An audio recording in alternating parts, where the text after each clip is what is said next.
Mesurer une distance. Une méthode courante pour mesurer une distance consiste à mesurer le temps nécessaire à parcourir cette distance. Sous l'eau, cette méthode ne sera pas très précise, car la vitesse à laquelle tu te déplaces n'est jamais la même.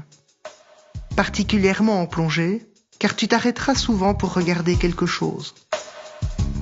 On peut estimer qu'un plongeur avance d'un demi-mètre par seconde lorsqu'il palme normalement. Une autre méthode pour mesurer une distance est de mesurer la chute de pression dans ta bouteille. Dans ce cas, la vitesse sera liée au rythme respiratoire du plongeur. Cette méthode est également imprécise, mais dans certains cas, elle est indispensable lorsque la distance parcourue dépend de la réserve d'air disponible. Un exemple est l'application de la règle des tiers. 1/3 de l'air pour l'aller, 1/3 pour le retour et 1/3 comme réserve.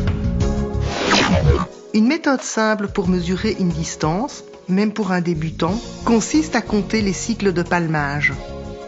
Un cycle de palmage n'est complet que lorsque les deux palmes ont accompli chacune un mouvement. Par exemple, le cycle est complet lorsque les deux palmes se retrouvent dans la position de départ.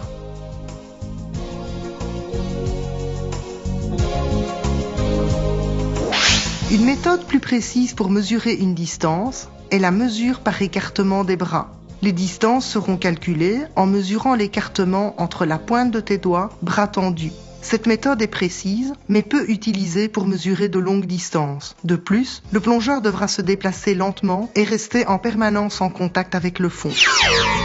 Sans aucun doute, la méthode la plus précise est l'utilisation d'une corde marquée enroulée sur un dévidoir. Cependant, cette méthode implique que tu reviennes à ton point de départ pour récupérer la corde.